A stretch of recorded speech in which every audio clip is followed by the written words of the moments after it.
Olá, essa é a terceira parte da nossa conversa com o repórter da Globo, André Trigueiro. Vamos conversar sobre isso?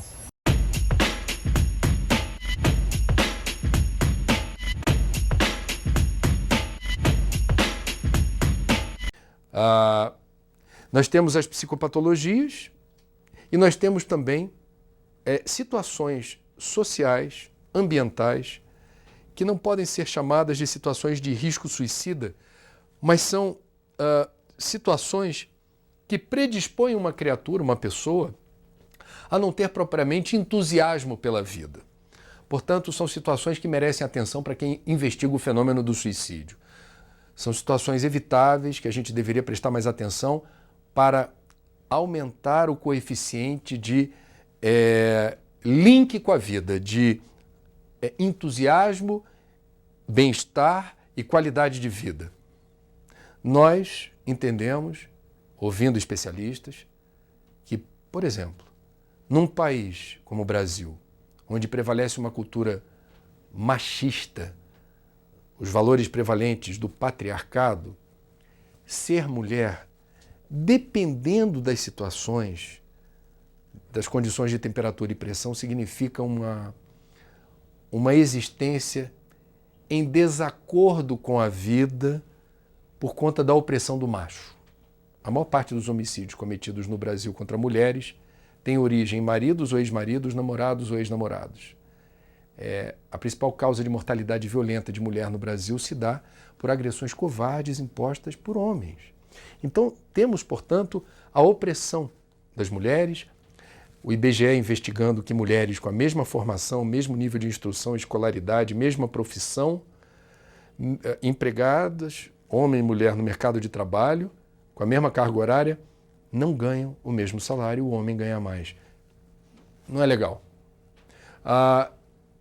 Portanto, essa situação de desigualdade pode determinar em algumas mulheres, repito, sob certos fatores, são variáveis que a gente precisa acompanhar associadas a essa de gênero, uma situação hostil, uma situação de desconforto, uma situação de desânimo ou desalento perante a vida.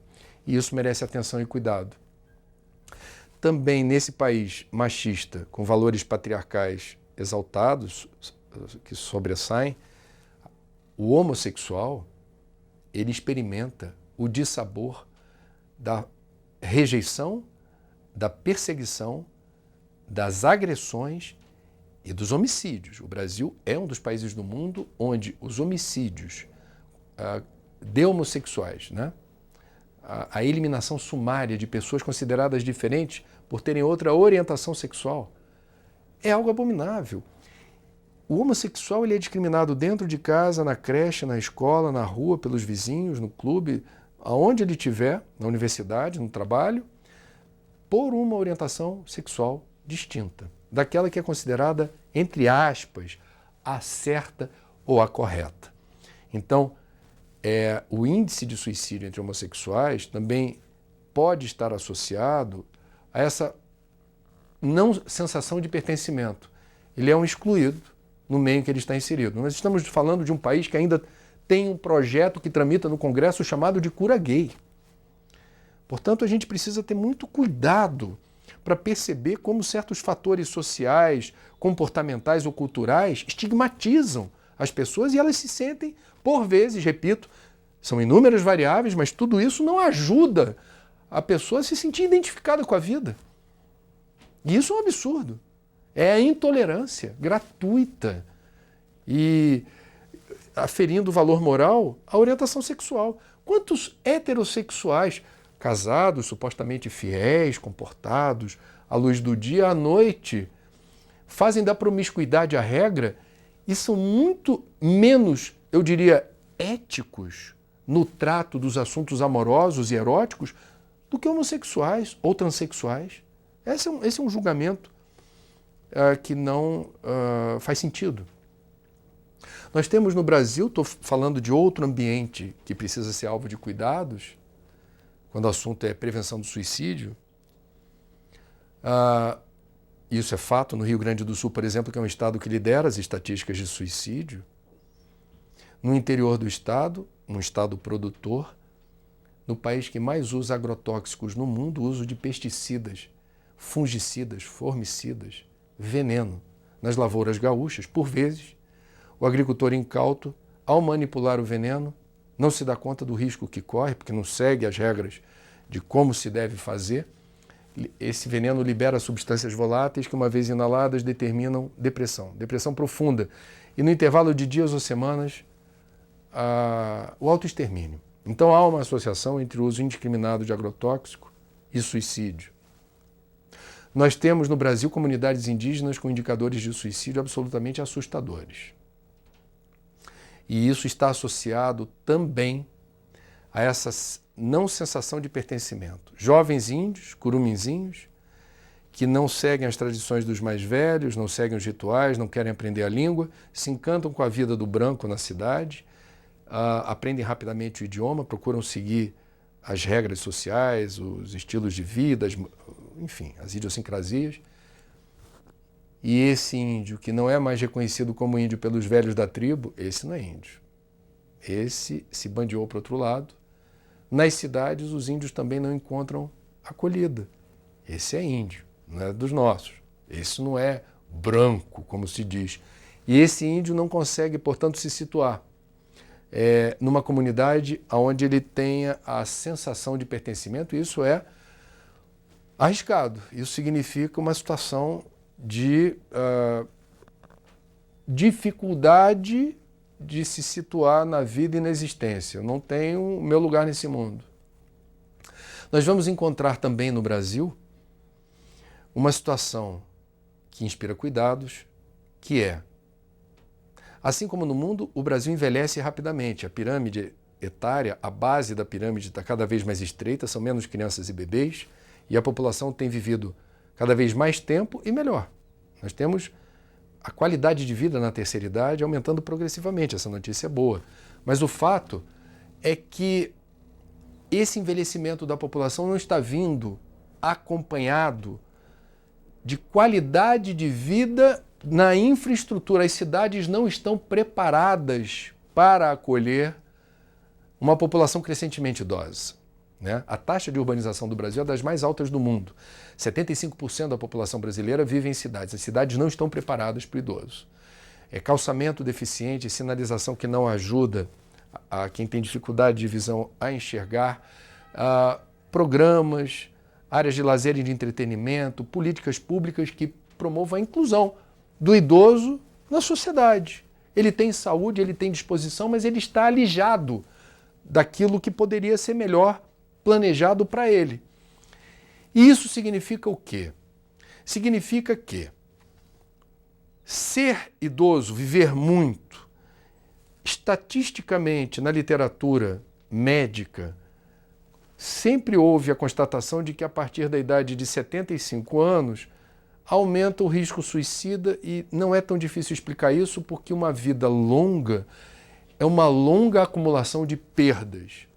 A perda dos amigos que já se foram, a perda da rotina no trabalho, do contato com os amigos, etc., porque você foi compulsoriamente aposentado, dispensado, a perda da vitalidade física, já não sou tão garoto, já não tenho a mesma força de antes, a perda do direito de comer o que quiser, a hora que quiser, de beber o que quiser, a hora que quiser, alimentação restrita, muitos remédios para diabetes, hipertensão e o que seja. E talvez o que seja mais doloroso, que é eu já não perceber a minha volta perante os meus, a minha família, a sensação de que eu sou bem-vindo e sou querido. Ou seja, caprichosamente a natureza inverte os papéis. Aquele que hoje é idoso, quando foi pai ou quando foi mãe, se dirigiu com muito desvelo, com muito sacrifício, na direção de pequeninos seres, seus filhos, que foram objeto do amor sacrifício, do amor doação, e esse amor sacrifício, amor doação, não mediu esforços para oferecer o melhor. E quando esses papéis se invertem e a fragilidade agora não é do bebê que cresceu, é do pai ou da mãe que envelheceu, essa retribuição, essa gratidão não se manifesta na forma de atitude. Então, boa parte dos casos, em muitas famílias brasileiras, não é exclusividade do Brasil, mas eu estou falando do nosso país, há esse estigma de envelhecer e ser um obstáculo, ser alguém que está, de alguma forma, atrapalhando as rotinas ou o caminho. Como lidar com isso? Bom, em primeiro lugar, a gente precisa reconhecer que o que hoje se convencionou chamar de velho ou idoso não corresponde aos padrões de 20 e 30 anos atrás. Quem tem 70 anos hoje? Caetano Veloso e Gilberto Gil, que estão fazendo turnê internacional por aí, com muita vitalidade e muito talento, muita energia.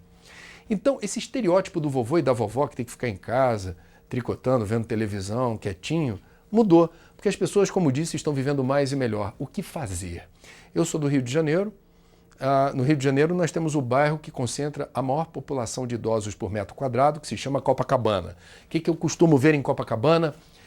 Quando passeio na Orla Marítima, vejo jovens com 70, 75, 80 anos, bronzeados, jogando peteca animadamente ou vôlei na areia, disputando ponto a ponto com entusiasmo juvenil. Quando esquenta muito, tomam uma duchinha na areia ou vão se banhar na água do mar, vão para a orla, ali no calçadão, para se hidratar, e nem toda a água que eles bebem passarinho gosta. E quem há de censurar esses senhores, essas senhoras, quando querem tomar alguma coisa diferente? E ao baile da terceira idade, porque os políticos estão de olho nas possibilidades de agradar esse segmento do eleitorado que só faz crescer. E no baile da terceira idade, a gente vai ver esses idosos perfumados, bem vestidos, convidando a parceira, às vezes é o parceiro que é convidado, para uma dança.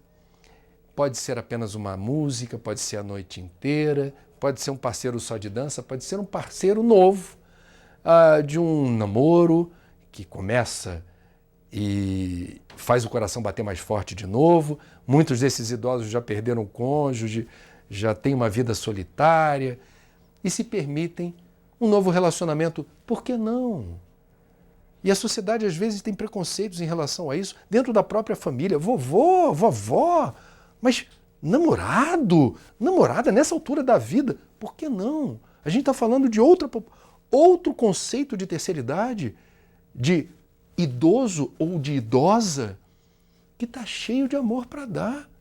O amor continua, o coração continua batendo forte. A libido, essa energia do amor que se manifesta de várias maneiras, não apenas no relacionamento íntimo, eventualmente você engata a partir de um encontro com alguém interessante o desejo até sexual. E no mundo de hoje, quem se aventura nessa idade mais avançada a tentar engatar um relacionamento também nesse nível íntimo, haverá de encontrar respaldo da indústria química na farmácia com milagrosas pílulas azuis. Por que não? Faz parte. É outro conceito, é outra coisa. Então a gente precisa promover, eu diria, essa ruptura com o preconceito, essa visão arcaica, ultrapassada, embolorada, de que as pessoas, a partir de uma determinada idade, não têm mais o direito de serem felizes. Quando a gente condena o idoso a cumprir um papel que já não lhes pertence, nós estamos agravando um ambiente hostil à vida. E nós estamos engrossando, eu diria, a percepção de que ser velho significa esperar o momento de morrer. Não é algo que me pareça condizente com a melhor resolução de uma sociedade que precisa descobrir como usar os talentos, como se apropriar desse bônus da experiência, transformando aquilo que hoje é visto em muitos lugares equivocadamente como problema, na verdade como solução.